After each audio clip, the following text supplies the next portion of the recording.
So Tyson Fury has posted some training footage over the past few days. I said when he appeared at the kickoff press conference, to me, he looks heavy. Even before the kickoff press conference, I saw him I was like, no, he looks heavy to me. I was surprised that there were other people saying that he looked light. In fact, I saw some people saying that Fury looked light and Usyk looked heavy at the press conference. I mean, again, Specsavers for those lot, because to me, it was clear that Fury was heavy. Usyk looked the same as normal. Now, it could be a strategic thing. Tyson Fury's been saying he doesn't think he can win on points. Well, the reality is opposite to the narrative he's pushing, I think. The narrative he's pushing is that the industry is on Usyk's side. The judges are on Usyk's side. I think if the industry, particularly the industry, but even the judges to some extent were on anyone's side, it was Tyson Fury's. I think they actually made it closer than it really was. Tyson Fury said that Usyk couldn't touch him until he got caught in, what was it, the 8th round, and then he had the bad 9th round where he nearly got stopped. No. Tyson Fury was getting caught with big shots in the first 3 rounds. The best shot in the first round was landed by Usyk. Has Tyson Fury forgotten that? The best shots landed in the second round landed by Usyk. Fury's got very selective vision, apparently, when he watches the fight back. But his brother Shane went public and said that he thought that Usyk won fair and square, that he scored the fight to Usyk. But since that time,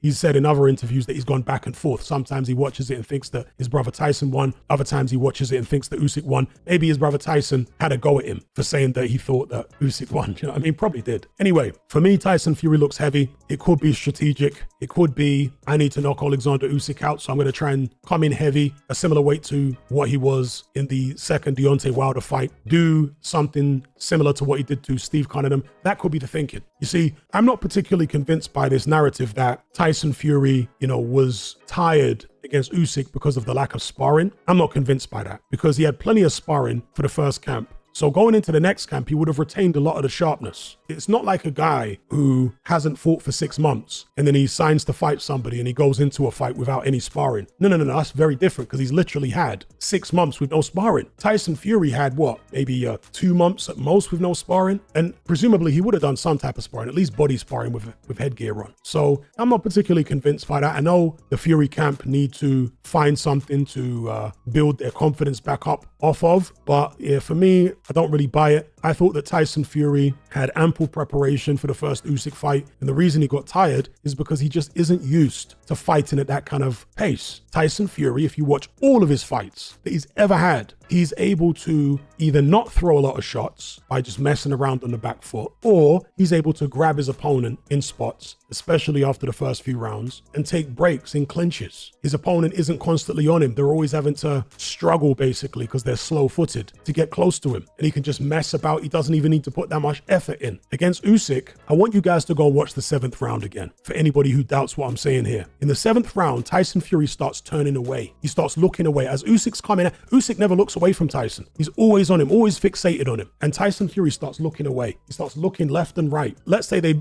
have a clinch. It's a very short clinch. They break up. Tyson Fury will then back up to the ropes and he's looking left and right, looking left and right. And I'm telling you why he's doing that, folks. It's an idiosyncrasy that you often see fighters do when they're tired. The left and right is them switching off for a second to get some psychological rest from the constant pressure that they're under. I noticed that during the fight. Fury started looking, he wasn't doing it earlier on in the fight, but by the 7th round, he started looking left and right and touching his nose, all this kind of stuff, because he's looking for some kind of psychological break from the non-stop pressure that Alexander Usyk was putting on him. He's not used to dealing with that.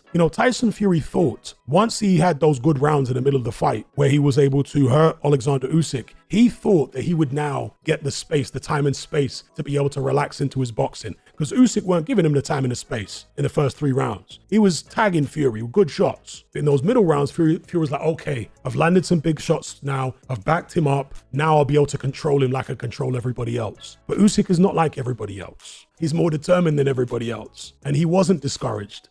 There's one way to interpret Tyson Fury saying he got too relaxed in there and that he switched off. He was not winning the first 3 rounds of the fight, okay? Let's just get that straight. He didn't win those rounds. But in the middle rounds, he did win. He was in control there. And he may have switched off to the extent that he thought that Usyk would be cautious then for the rest of the fight because he'd hurt him. He thought he could finally get some respite and slow the tempo of the fight down to his liking. So maybe he switched off or was lulled into a full sense of security in that sense. And then Usyk came back in, 7th, 8th, obviously the 9th. And Fury just wasn't ready for that psychologically because he thought he got the fight under control. He hadn't got it under control. Alexander Usyk is known now, over the course of many years, a cruiserweight and heavyweight, to come on strong in the late rounds. You do not have the luxury of relaxing at any point against him. And you certainly can't get to thinking that you're going to come on strong down the stretch. No. That's what Usyk does. He comes on strong down the stretch. So you need to manage your way through the fight with that in mind. If you do manage to hurt Alexander Usyk, press your advantage, but certainly don't be flailing shots and missing too much, because he'll make you pay for that. If you hurt him, you need to get on him quick and see if you can follow up and get him out of there as soon as possible. Maybe with extra weight, Tyson Fury will have a better chance in those moments. Then again, maybe not. Maybe he'll be more cumbersome. Maybe he'll be more hittable. Maybe if he's more aggressive, it will give Usyk the chance to walk Fury onto shots more. We shall see. But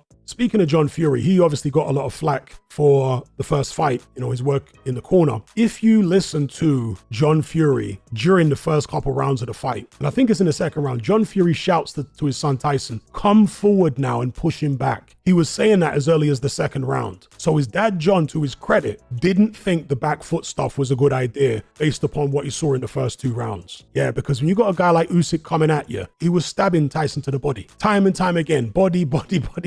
And his dad, John's looking at that and thinking, nah, Tyson doesn't get hit that much to the body normally. And this guy's very technically good. He's already hit my son with a big shot at the end of the first round, big shots at the start of the second round. My son needs to go forward. You can't let this guy have all that time and space to plan his attacks and get these big shots on. Okay, he's got to push him back and he's got to bring that work rate down. He's got to stop getting hit with so many body shots. So I do want to give John Fury credit for at least some of the things he said in the first fight. Obviously later on, maybe not so much, because, this was something that was addressed by Andy Lee. In fact, not just Andy Lee. I can't remember. There was somebody else who also addressed it. They said that a trainer isn't the family of a fighter normally. Obviously, sometimes fighters are trained by family members, but in most cases, they're not. And so the trainer who isn't related to the fighter is thinking about how the fighter can win first and foremost. They're not going to get as spooked by the damage that their fighter is taking as a family member might, because the family member really loves them. The trainer can like them. They're never going to have the kind of love that a family member, particularly a parent, would have for them. So basically the idea is that a parent in the corner is going to be overly cautious in certain situations, and that will cost the fighter in some cases, because in this sport, you have to be willing to put it all on the line, including your health, if you want to win in certain fights. You have to be willing to risk it all. And the parent maybe won't want their child to risk it all. They just want to see them come home safe and sound. And so in those scenarios, it might not be a good idea to have a parent in the corner. You might be better off having, somebody that's not related to the fighter. So anyway, we'll see.